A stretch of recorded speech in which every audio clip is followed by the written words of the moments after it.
bienvenue sur les cours de Jean-Philippe pour une leçon que je refais consacrée à la trigonométrie. Une trigonométrie naïve du niveau terminal. En gros, on ne connaît rien, quoi. Mais on a vu quand même le petit chapitre que j'ai fait sur le cercle et qui nous a permis d'ailleurs de trouver la longueur d'un arc, l'aire d'un secteur angulaire et puis bien entendu le périmètre et l'aire du cercle. Alors le cercle trigonométrique, c'est le cercle de rayon 1 muni d'un sens de déplacement qui est celui contraire aux aiguilles d'une montre. Et on dit que OIJ là, est un repère orthonormé direct. L'arc IJ a une longueur de pi sur 2. Voilà. Rotation. On considère, ça va être une rotation d'angle, mais ça revient même. On considère A de coordonnées AB, alors il est là le point là. Ouais. De coordonnées A, B, donc dans le repère. Et une rotation dans le sens direct de pi sur 2, ça veut dire qu'à partir de A, on fait un arc de longueur pi sur 2. Et donc, qu'est-ce qui se passe? Eh bien, on va écrire que B est l'image de A par cette rotation. Alors évidemment, J est l'image de I, A est l'image de B, B est l'image de A, et l'image de J, c'est K. Le repère orthonormé direct OIJ est transformé en un repère orthonormé direct JK. OIJK, parce que de J à K, on tourne dans le sens direct. Donc, OJK, dans OJK, on a quoi? Comme on a tourné la figure, ici on a A et ici on a moins B. En fait, on a B d'ailleurs, je me suis trompé, on a B là, comme coordonnée du point B. C'est ce que j'ai vu d'ailleurs. Donc, ça c'est B. Mais si je reviens maintenant à mon autre repère OIJ, c'est plus B, c'est moins B. D'accord? Et donc, B a pour coordonnée moins B. Donc, ça, on s'en servira. Mesure des arcs du premier cadran. Le premier cadran, c'est ça. Delta est la demi-droite IOJ. D'accord? Donc, la demi-droite est par de I, orientée par le vecteur OJ. Pour un point M de coordonnées 1 en X et T en Y, T supérieur ou égal à 0, OM coupe l'arc en P et coupe cette droite-là en Q. D'accord? On pose alpha T est égal à la longueur de l'arc IP. On a donc une fonction définie sur 0 plus l'infini, à valeur dans 0 pi sur 2, parce qu'on ne va pas atteindre pi sur 2, parce que ça serait parallèle là. Et donc là, on ne peut plus faire une droite qui coupe. D'accord? Donc dans IJ privé du point J. Alors, on va montrer que la limite de alpha de t, quand t tend vers plus l'infini, est égale à pi sur 2. Donc on applique Thalès en faisant MB sur MI en mesure algébrique égale QB sur OI. Puis on prend les mesures algébriques à partir des coordonnées des points, je vous laisse vérifier, on obtient ça, puis ça, et donc x égale 1 sur t pour t positif. Donc tend vers 0 quand t tend vers plus l'infini. L'arc IJ, c'est l'arc IP plus l'arc PJ. Alors l'arc PJ, là il y a une tangente, et puis il y a cette droite. On sait que l'arc PJ, il est inférieur à cette longueur JQ. Alors ça c'est parce qu'on l'a démontré dans le chapitre justement dont j'ai parlé sur le cercle. Alors, on sait que ça, et donc on a cette inégalité. Et puis, ce qui se passe, c'est que JQ, c'est X, donc ça veut dire que pi sur 2 est inférieur ou égal à IP plus X, et IP c'est alpha T, d'accord? Et X c'est 1 sur T. D'où j'obtiens que alpha T va être plus grand que pi sur 2 moins 1 sur T, tout en sachant qu'il est plus petit que pi sur 2. Donc, la limite de alpha T quand t tend vers plus l'infini, ça va être pi sur 2 parce que ça tend vers 0. Et donc, on a bien prouvé que la limite de alpha t en plus l'infini égale pi sur 2. Montrons que alpha est strictement croissante. Alors, on va voir le dessin là. On prend t' qui est supérieur à t, donc il y a un point M, un point M'. M est sur le segment IM'. Donc, ce segment ouvert est strictement à l'intérieur du triangle OM', ce segment-là. Donc, Alors que P', lui, P', il est sur le côté du triangle. Donc ça veut dire que P, forcément, est sur cet arc, parce que là, il est dans le triangle. Donc P appartient à l'arc IP', privé évidemment de I. Alors de I, parce que si je prends T positif, d'accord, et privé de P'. Voilà. Donc alpha T est inférieur à alpha T', et donc alpha, oui, parce que si P appartient à cet arc, ça veut dire que alpha T' qui est là est plus grand que alpha T. Donc on a bien ça, donc alpha est strictement croissant. Montrons maintenant que alpha est continu. Démonstration, on fixe un T, et puis on prend H, un réel, et on se débrouille pour que T plus H appartient à 0 plus l'infini, T aussi d'ailleurs.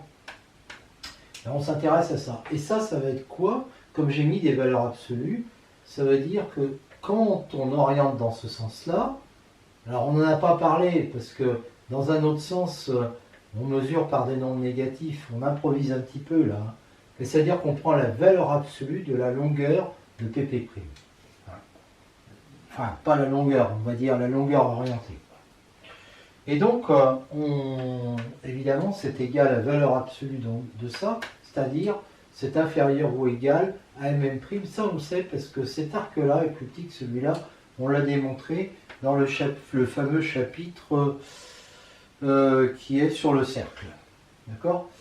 Et donc ça tend vers 0 quand h tend vers 0. Donc la limite de alpha t plus h quand h tend vers 0 est égale à alpha t. Donc alpha est continu en t quel que soit t. Donc continue sur 0 plus l'infini. Cette application-là, t donne un p, est continue. En effet, p de x, p, qui est pour coordonnées x, y, appartient au cercle. Donc x2 plus y2 est égal à 1. On applique Thalès, où h sur i est égal à hp sur im, et ça nous donne x sur 1 égale y sur t, donc y égale tx. Qu'on remplace ici, et on trouve x2 égale 1 sur 1 plus t2, et y égale xt, donc ça nous fait ça comme coordonnées. C'est des fonctions u de t, enfin c'est des fonctions u et v pour les coordonnées, elles sont toutes les deux continues sur 0 plus l'infini, donc p est continu. Elle est surjective parce que u est surjectif, c'est évident, puisque si t est différent de t', 1 plus racine de. Enfin, 1 plus t2 est différent d'1 plus t'2, parce que t et t' sont tous les deux positifs. Donc finalement, p va être aussi injective. Et de plus, si on prend un point P là-dessus, et bien la droite OP coupe celle-là, parce qu'elles ne sont pas parallèles en un point L, et on peut dire que, et qui a pour ordonnée T, et à ce moment-là, on va dire que P, que le P, c'est un P de T. D'accord? Voilà. Donc elle est surjective, donc bijective.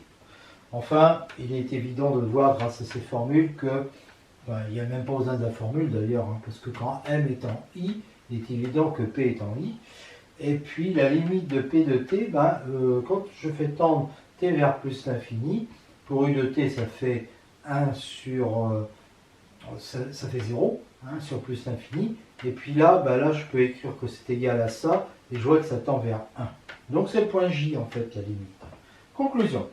Cette fonction P, qui est de 0 plus l'infini vers l'arc IJ privé de J, est une bijection continue. Alors, continue, c'est pour la topologie qu'on prend sur l'arc, c'est la topologie induite par la topologie du plan.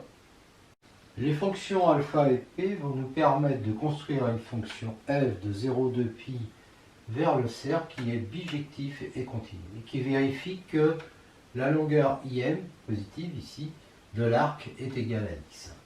Puis on va la prolonger en une fonction f de r vers le cercle, continue de pi périodique, évidemment pas bijective, mais qui vérifie f de x égale f de y, si et seulement s'il existe k, appartenant à z tel que y égale 2kpi. Cette fonction f va nous permettre ensuite de mesurer tous les arcs formés par deux points sur le cercle. D'accord? On parle de mesure orientée en prenant juste une mesure pour P, donc f de x, non f de y, f de x, il faut bien penser que y c'est ça, et puis x c'est ça, et puis on aura juste à faire y moins x bien sûr, c'est-à-dire OP moins OM, c'est la relation de Schall, où f de x est égal à m et f de y égale p. Et on verra que cette mesure est unique modulo de pi. On parle de mesure orientée.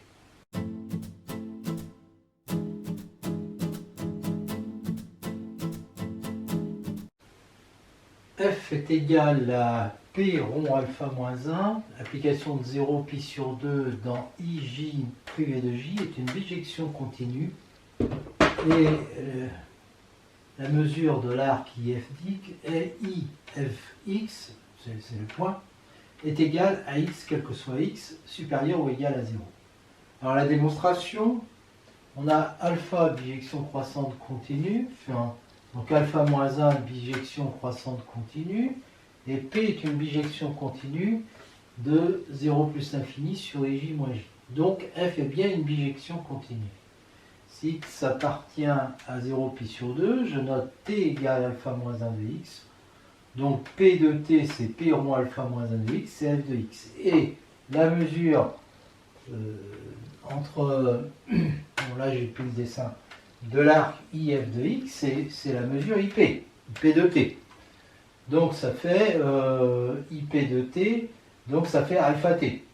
C'est-à-dire alpha rond alpha moins 1 de x égale x. Voilà. Alors f est la bijection de x, la bijection qui à x appartient à 0 pi sur 2, associe l'unique p appartenant à ij moins j, tel que p est égal mesure x, en étant la définition de f à 0 de pi. Donc on va l'étendre au deuxième cadran, au troisième et au quatrième. Donc on pose f1 égale f... Qu'est-ce que j'ai écrit? Non, f1, on pose f1 est égal à f, oui, c'est-à-dire qu'au lieu de l'appeler f comme ici, je l'appelle f1, d'accord? Donc ça c'est entre 0 pi sur 2 et ij moins f, et moins j. Alors maintenant, f2, c'est quand je vais prendre x entre pi sur 2 et pi. Et là je lui associe le point p que j'aurais associé dans... le point P qui aurait été là sur cet arc à la position F1 de point P qui aurait été F1 de x moins pi sur 2. Parce que celui-là est plus grand que pi sur 2. Si j'enlève pi sur 2, je me retrouve dans ce cadran-là. D'accord? Je lui associe ce point-là. Sauf que c'est pas là que je veux, mais ici. D'accord? Donc je fais comme si OIJ était devenu, en fait, le repère OIJ était devenu le repère OJI'. C'est ce que j'explique ici. Bon, c'est pas évident à dire. C'est le point P, comme ça, si on remplaçait OIJ par OJI'. Alors, comme F1 était une bijection continue entre 0 et pi sur 2, il va l'être aussi entre pi sur 2 et pi. D'accord? Et au passage, la limite quand x tend vers pi sur 2, ici c'était j, la limite quand x tend vers pi, ici ça va être i'. De même, on définit f3. Donc p, alors pour f3, on est là, donc on va faire x moins pi, d'accord? Et puis il sera ici, donc p étant le point f1 de x moins pi, si on remplace OIJ, alors là OIJ il est devenu quoi? Il est devenu OI'J'. Et puis pareil pour F4, F4 on est là, il faut enlever 3 fois pi sur 2 pour se ramener ici et faire comme si ça, c'était ça. Voilà.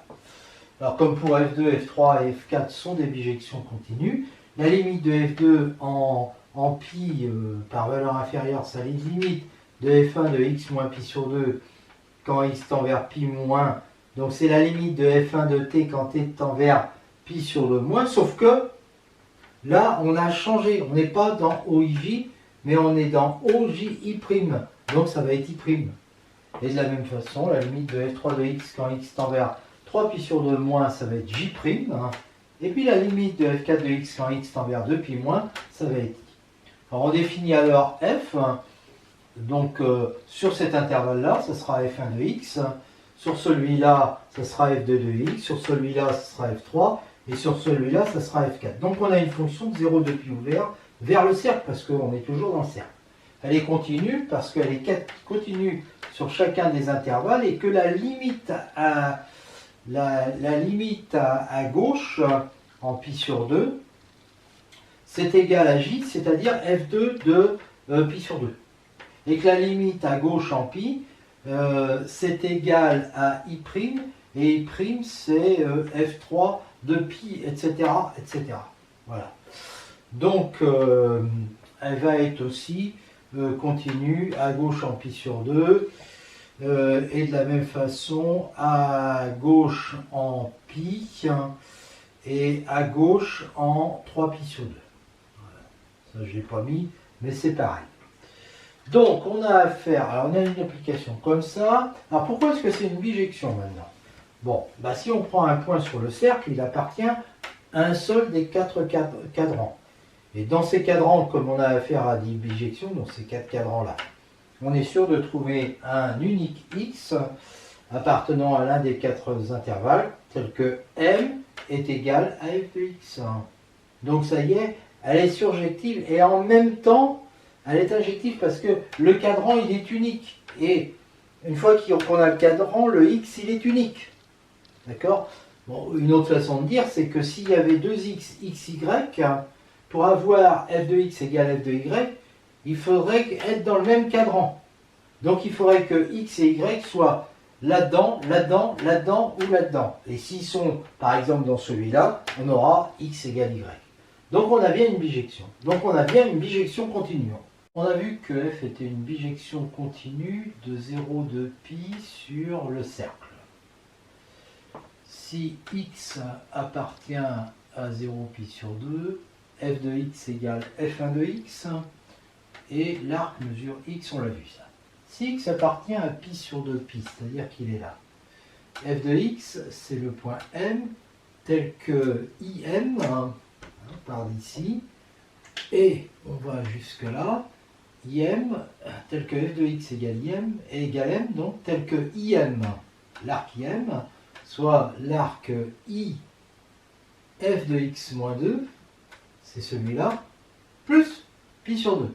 Donc en fait, il va être égal, ça fait x moins pi sur 2, parce que x moins pi sur 2 appartient à 0 pi sur 2, plus pi sur 2 égale x.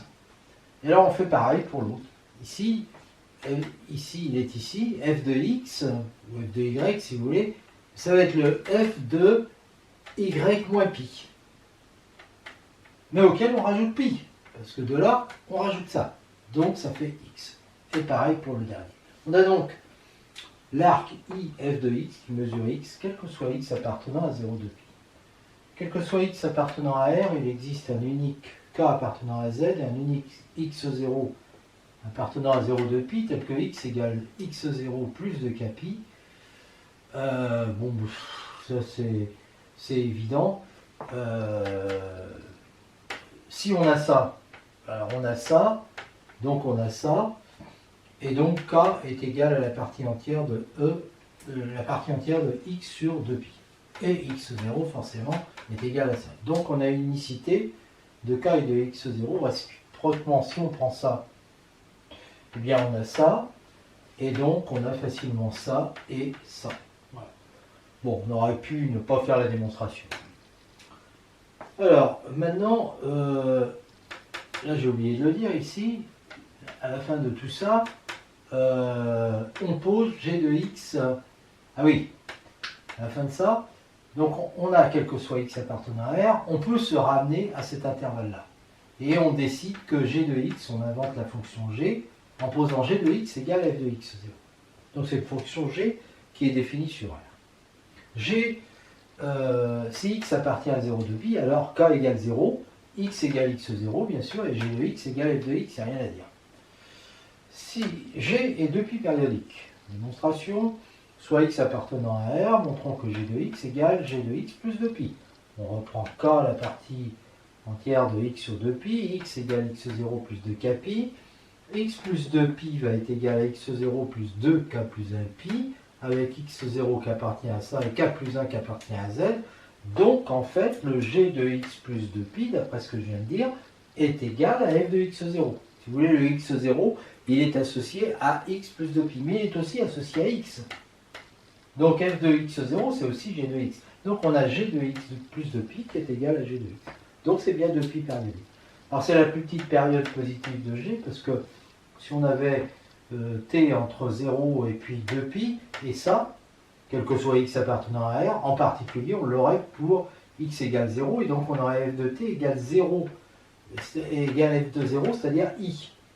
Seulement quand t est entre 0 et 2pi, f de t n'est pas égal à f de 0. Pourquoi? Parce que f est une bijection, d'où une contradiction, donc c'est bien la plus petite période. Alors, g, donc 2pi périodique, on sait que g est égal à f, donc est continu sur 0 2pi, donc on en déduit que g est continu sur R, mais on peut refaire la démonstration. Alors, on fait quelque chose d'inutile, là on réexplique pourquoi quand une fonction est 2pi comme g est 2pi périodique sur R et qu'elle est continue sur 0 2pi, sa restriction CTF, pourquoi est-ce qu'elle est continue sur R? Je prends x appartenant à R, et donc j'installe le x0 et puis le k. Si x0 est positif, je vais prendre h suffisamment petit pour avoir ça. Et la limite de f de x0 plus h quand h tend vers 0 est égale à f de x0 parce que f est continu en x0. Maintenant, alors ça me fait ça, x plus h est égal à x0 plus h plus 2kpi. Donc x0 plus h appartient à ça et k appartient à z. Donc le g de x plus h il est égal à ça. Et donc il tend vers ça quand h tend vers 0. Et f de x0 c'est g de x. Donc c'est bon, il y a la continuité en x. Si x0 égale 0 maintenant. Alors si x0 est égal à 0, le problème c'est la continuité à gauche. À droite il n'y a pas trop de problème. G de x égale f de 0 égale i. X plus h est égal à h plus 2kpi. Si h est positif, on peut le prendre très petit pour avoir ça. Et à ce moment-là, g de x plus h est égal à f de h qui tend vers f de 0 à droite de 0. Et donc f de 0 c'est i, c'est-à-dire c'est g de x. D'accord? Bon, ça c'est parce que car f est continu à droite en 0. Maintenant, si h est négatif, si h est négatif, on le prend petit comme ça. D'accord? Et à ce moment-là, en lui rajoutant 2pi, on a ça qui appartient à 0 2pi. Donc g de x plus h va être égal à f de 2pi plus h. Et lui, il tend vers i aussi quand h tend vers 0 moins, puisque ça tend vers 2pi moins. Et on sait que la limite de f de x quand x tend vers 2pi moins est égale à i, donc à g de x. Donc dans ces deux cas-là, on a aussi limite de g de x plus h quand h tend vers 0 qui est égale à g de x. Donc g est continu en x, quel que soit x appartenant à R, donc elle est bien continue. Notre notation définitive, ça va être de remplacer le nom g par le nom f, bien sûr. Donc on a cette fonction f de R vers le cercle, l'unité, définie par, si x appartient à R, on prend la partie entière de x sur 2pi, x0 est égal à x, x est égal à x0 plus 2kpi, donc x0 est égal à ça, k appartient à z, et f de x, ça va être l'unique point du cercle tel que l'arc mesure x0. Et là, c'est une longueur, le x0 il est positif, on est d'accord? Ce ne sera pas le cas plus tard. F est continu sur R, sa restriction à 0,2pi, c'est une bijection de 0,2pi sur le cercle. F est 2pi périodique, bien sûr, et on a ça à f de 0, f de pi sur 2, f de pi, f de 3pi sur 2. Voilà. Cette fonction, j'aurais pu quand même le dire qu'elle était 2pi continue, mais on l'a 2pi périodique, mais on l'a tellement dit. Cette fonction permet de mesurer l'arc IM pour tout point M du cercle. Alors comment est-ce qu'on va faire? Eh bien, tout point M est associé à un unique réel qui appartient à 0,2pi, ça on l'a déjà vu, parce que F était une bijection, enfin le premier F qu'on avait, et on a F de x plus 2kpi qui est égal à M, quel que soit K appartenant à Z. Et ça va permettre de mesurer un arc MM' entre deux points, parce qu'on prendra la mesure de M' moins la mesure de M. D'accord? Donc on fera f de x' moins f de x, où x' c'est un réel attaché à m', et puis x un réel attaché à m. Alors évidemment, on va voir que tout ça c'est défini à 2 cas pi près. D'accord?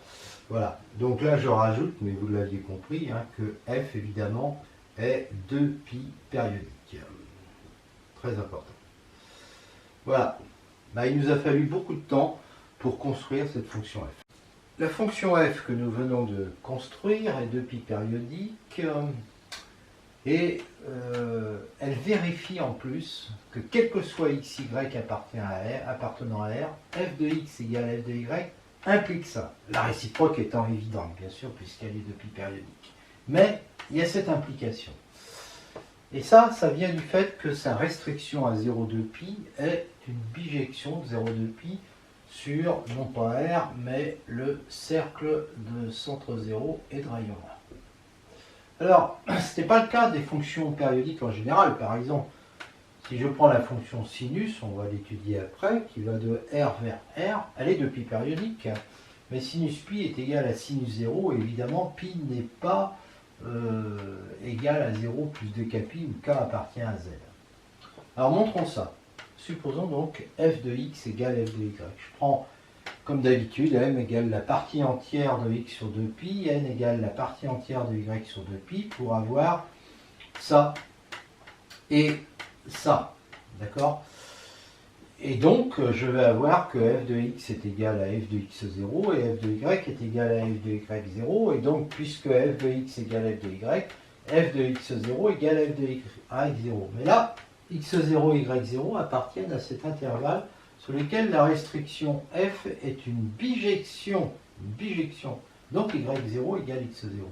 Donc x moins 2npi est égal à y moins 2npi, ce qui veut dire que y, je fais passer de l'autre côté, est égal à x plus 2 facteurs de n moins m, alors ça va être 2k pi, avec k qui appartient à z.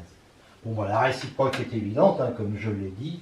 Si on a k qui appartient à z et qu'on a ça, bah, vu que la fonction est 2 pi périodique, on a bien ça. Mais c'est cette implication-là qui était...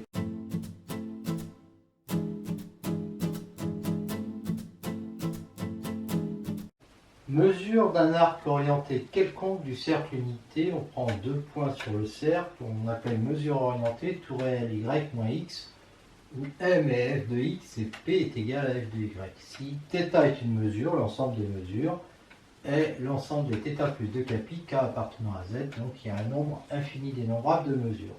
Et si θ est une mesure de mp, l'écriture ce sera comme ça. mp égale θ modulo 2pi. Bon, bah, la démonstration est simple, hein. Si θ est une mesure, on a ça.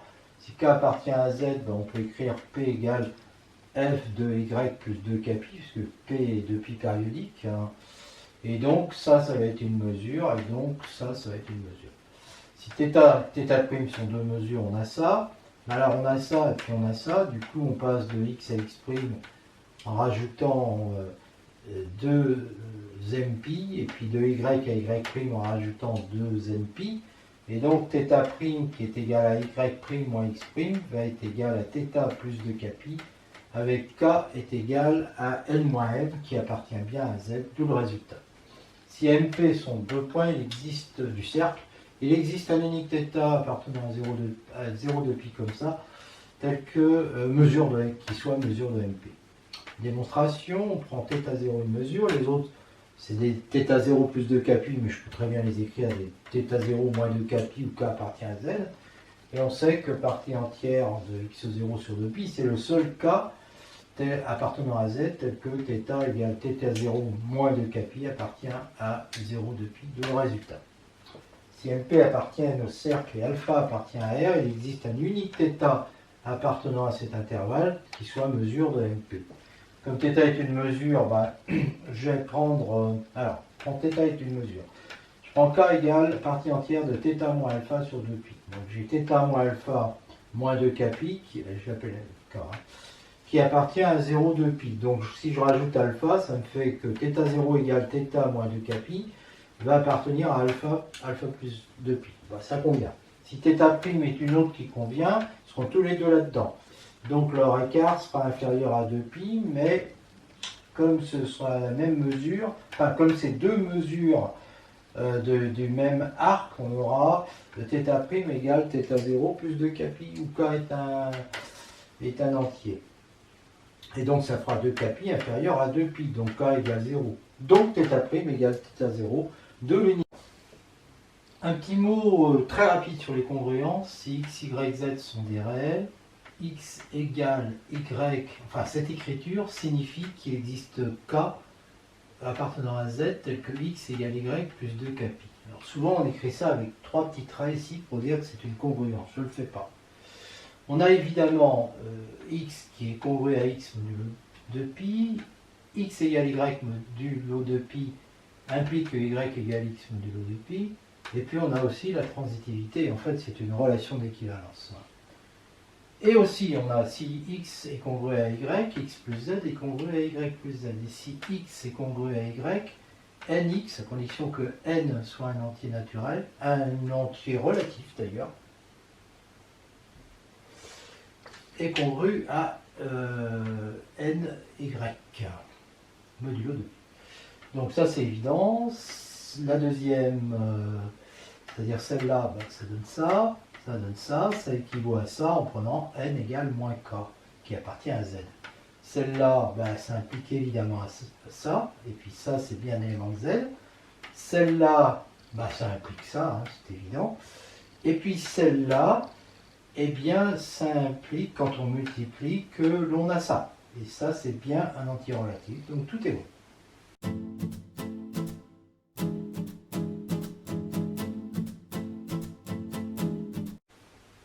Quel que soit alpha appartenant à R et quel que soit MP appartenant au cercle unité, il existe un unique θ appartenant à alpha plus 2π semi-ouvert tel que mesure MP est égal à θ modulo 2π. Démonstration, il existe θ appartenant à cet intervalle tel que ça. Si θ0 est différent de alpha, alors il appartient, donc il est combien? Si θ0 égale alpha, on remplace θ0 par θ0 plus 2π, et alpha, ce qui fait alpha plus 2π, et alpha plus 2π est une mesure de MP, puisqu'il appartient bien à ça. Voilà. Et il appartient bien à ça, donc en fait, ça répond à notre problème. Alors l'unicité, si on en prend deux, on va avoir θ' égale θ plus 2kπ, bien sûr, mais en plus, il faut qu'on ait ça pour qu'il soit dans le même intervalle. Donc il faut que k soit égal 0, donc θ' égale θ. La mesure principale, eh bien, ça sera l'unique θ appartenant à cet intervalle-là. C'est comme ça qu'on a la mesure principale.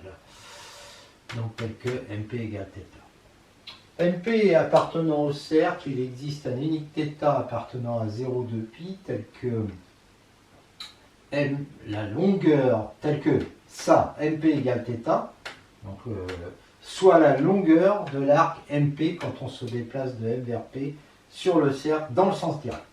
Et l'autre longueur possible, c'est en se déplaçant dans le sens indirect, et c'est 2π moins θ, puisque la longueur du cercle, le périmètre du cercle, c'est 2π. Démonstration. Donc on a M égale f de x, P égale f de y, xy appartenant à 0,2π. Premier cas, x plus petit que y. Bon, qu'est-ce qui se passe? C'est que dans le sens direct, quand on part de i, on rencontre d'abord M, puis P. Donc la longueur de M à P, c'est ça, moins ça. D'accord? Puisque la longueur IP, c'est égal à la longueur IM plus la longueur MP. Donc on trouve quoi? On trouve que la longueur MP est égale à y moins x, que j'appelle θ. D'accord? Θ égale y moins x.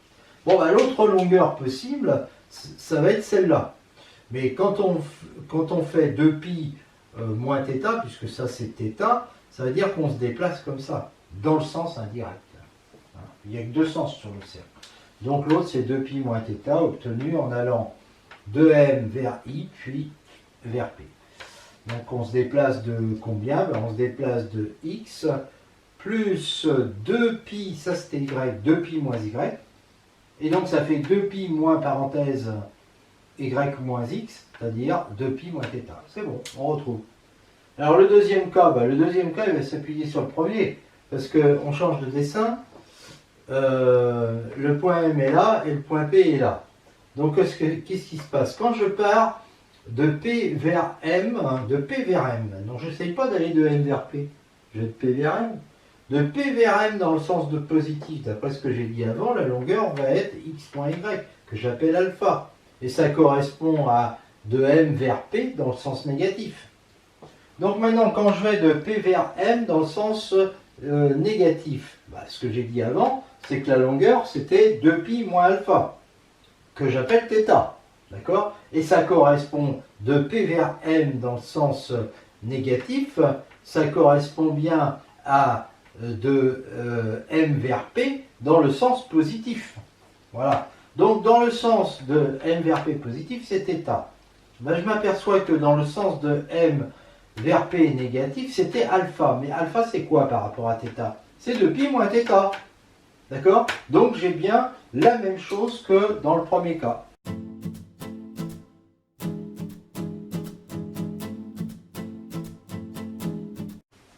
ABC, 3 points sur le cercle, quel que soit x appartenant à R.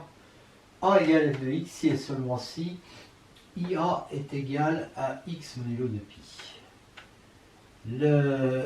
L'arc AB, la mesure est égale à 0 modulo de pi si et seulement si A est égal à B. La mesure est égale à θ modulo de pi si et seulement si la mesure de AB. Si et seulement si la mesure de BA est égale à moins θ modulo de pi. Et puis enfin la relation de Schall, mesure de AB plus mesure de BC égale mesure de AC modulo de pi. Alors on verra comment l'interpréter celle-là.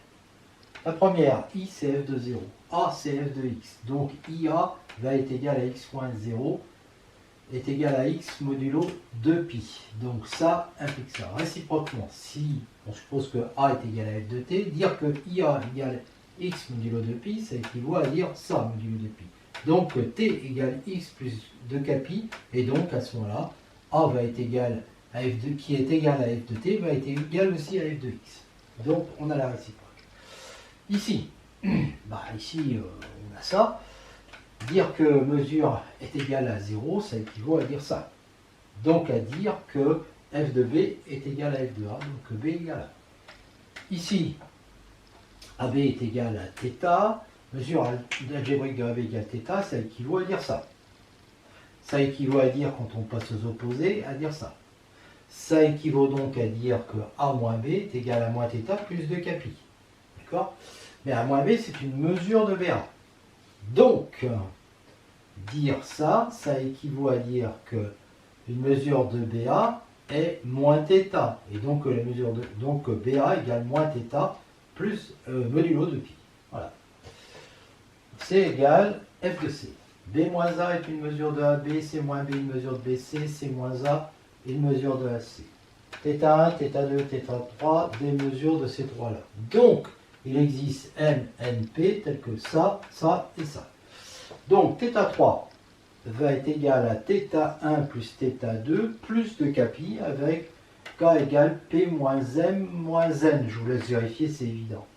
Et donc, ça, au lieu d'écrire ça, eh bien, on écrit ça. θ3, mesure de AB, égale plus, θ1, mesure de AB, plus θ2, mesure de BC, et on obtient θ3, mesure de AC, mais évidemment, tout ça, c'est modulo de pi.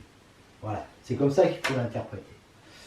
Il faut l'interpréter en disant une mesure quelconque de AB plus une mesure quelconque de BC, ça va faire une mesure quelconque de AC plus de kpi. Voilà. Ça, eh bien, on a ces trois-là, et non, on a ces deux-là. Alors, B est symétrique de A si et seulement si B est égal à A plus pi, ce qui paraît évident sur le dessin modulo de pi. Dans ce sens-là, si on part de A, en rajoutant B dans le sens direct, on obtient, en rajoutant pi dans le sens direct, on obtient B, parce qu'on a fait un demi-tour de cercle. Donc B est égal à A plus pi, modulo de pi. Réciproquement, alors pour la réciproque, on suppose ça. Bon, on va supposer que B', non, on suppose ça, pardon. Alors, supposons que B' soit le symétrique de A. Enfin, on va montrer que c'est B. Donc, c'est un certain f de B'. D'accord? Alors, on a ça comme hypothèse. Mais d'après le petit a ici, B' est égal à A plus pi modulo de pi. Donc, il existe M et N appartenant à Z, tel que mon B soit égal à A plus pi plus 2 pi M, mon B' soit un A plus pi plus 2 pi N, et alors ça fera B' est égal à B plus 2k pi, où k est égal à N moins L. Je vous laisse vérifier, c'est évident. Donc, f de B' est égal à f de B, puisqu'on on rajoute 2k pi. Et donc, ça veut dire que le point B' est égal au point B. Et comme le point B' c'était le symétrique de A par rapport à O, on obtient que B c'est le symétrique de A par rapport à O. AMP, 3 points sur le cercle unité.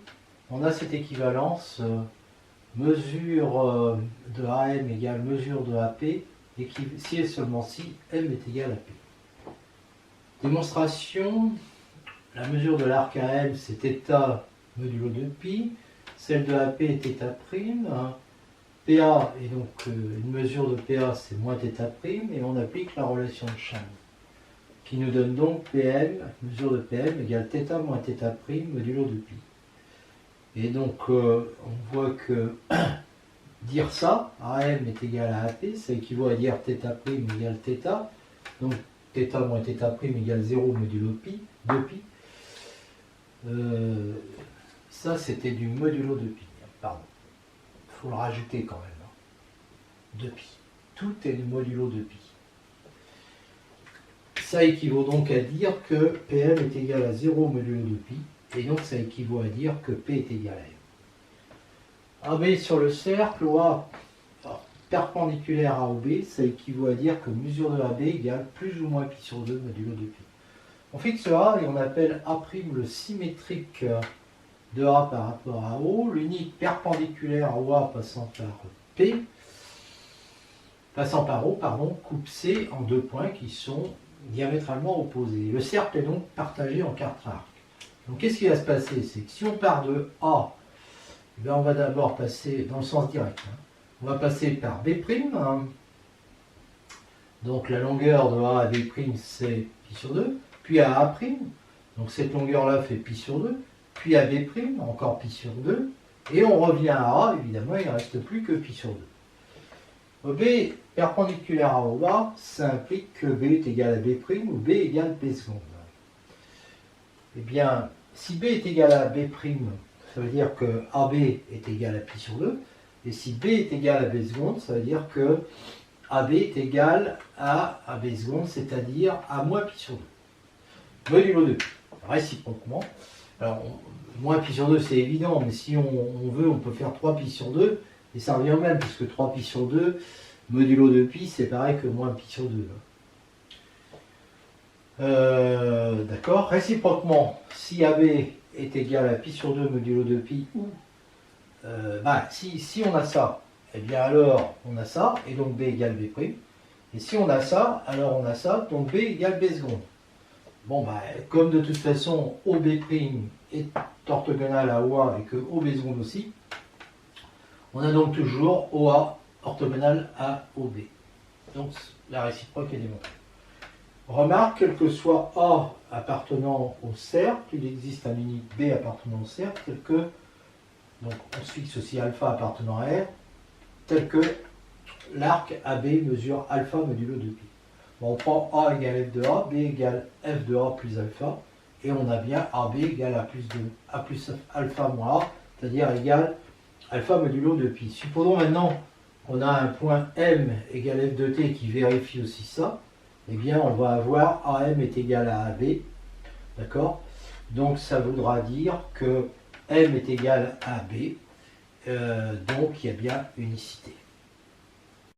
A appartient au cercle, petit a un nombre réel, eh bien A égale F de A si et seulement si l'arc IA à la mesure A modulo 2pi. A' appartient au cercle, A' est égal au symétrique de A par rapport à l'axe des X, si et seulement si IA' est égal à moins IA modulo de pi. Alors le premier, ben, A est égal à F de T, T appartient à R, donc IA est égal à T modulo de pi.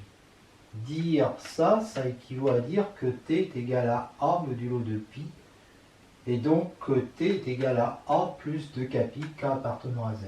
Ce qui équivaut à dire que F de T est égal à F de A, on l'a déjà démontré, ça équivaut à dire que A est égal à F de A. D'accord? Et c'est que A est égal à F de A. Voilà. La 2, bah, A' égale symétrique de A, ça équivaut à dire que IA' est égal à I, et comme AI c'est moins IA, ça équivaut à dire ça. A appartenant au cercle, MM' aussi, et là, dire que M' est le symétrique de M par rapport à l'axe A, ça équivaut à dire que AM' est égal à moins AM modulo de pi, bah, c'est tout aussi évident parce que en fait ça équivaut à dire que MA est égal à AM'. Et donc AM' égale moins AM modulo de pi.